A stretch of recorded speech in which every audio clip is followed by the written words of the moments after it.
قرر الرئيس محمد حسني مبارك تخليه عن منصب رئيس الجمهورية وكلف المجلس الأعلى للقوات المسلحة دەستگای هەواڵگری میسر عومەر سولەیمان دەست لە کارکێشانەوەی سەرۆکی وڵات حوسنی مبارەکی بە شۆڕژگێرانی ئەو وڵاتە ڕاگەاند.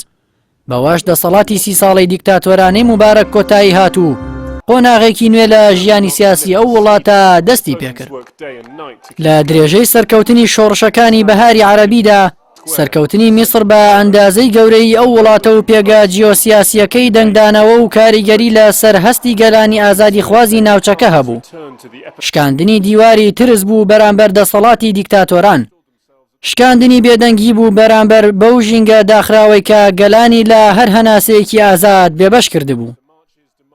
لە ماوەیەکی کورددا گەلی میسر بۆ یەکەم جار لە مێژووی هەزاران ساڵەیدا بووە خاوەنی پەرلەمانی ئازاد و دەستوری دیموکراسی و سەرۆکی هەڵبژێرراو. ئەو شێوازە ژیانە نوێیە لەگەڵ ئەوەی بووە هۆکاری نیگەرانی و دڵاڕاوکی کۆنەپەرستانی ناوچەکە و ئیسرائیل بە پێچەوانەوە بووە هیوای لە مێژینەی گەلانی ناوچەکە بۆ گەیشتن بە ئازادی و مافی چارەنووسیان. هەر بۆیە پەترۆدۆلاری دیکتاتۆرانی ناوچەکە کرایە بودجێی شۆڕشی چەواشە و بە پیلانگێڕیەکی تۆکمە کە وڵاتانی بەناو پشتیوانی دیموکراسی خۆراواش بە ناڕاستەوخۆ لەو پیلانگێڕیەدا بەشداریان کرد.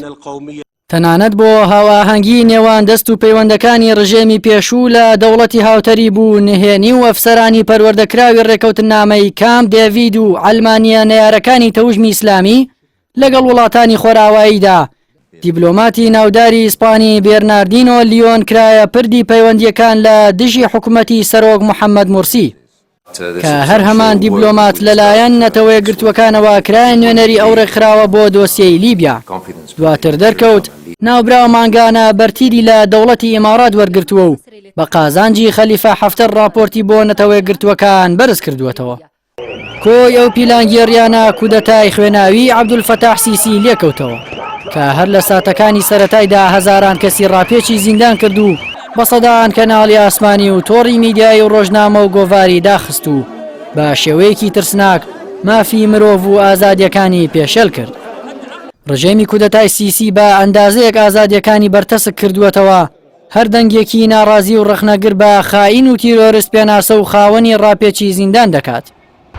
ئەم ڕژێمە بە هەموو شێوەیەک دەیەوێت گیانی شۆڕژگێڕی لە شەقامی میسری و لە دڵی لاواندا بکوژێت. هەموو دروشمەکانی شۆڕشی 25 یەنایەری 2011 سڕیوەتەوە کە داوای ژیان و ئازادی و دادگەری کۆمەڵایەتی دەکرد.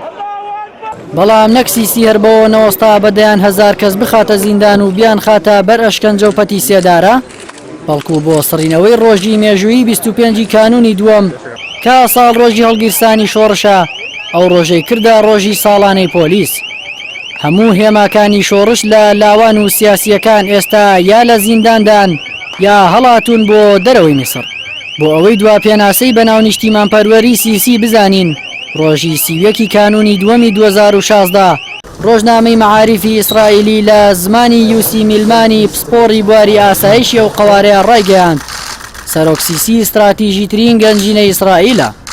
ئەوەش باشترین ڕوونکردنەوەیە بۆ تۆمەتی محەممەد مورسی کە گوایە بەهۆی سیخوڕی بۆ فەلەستینیەکان بڕیاری لە سێدارەدانی بۆ دەرکرا.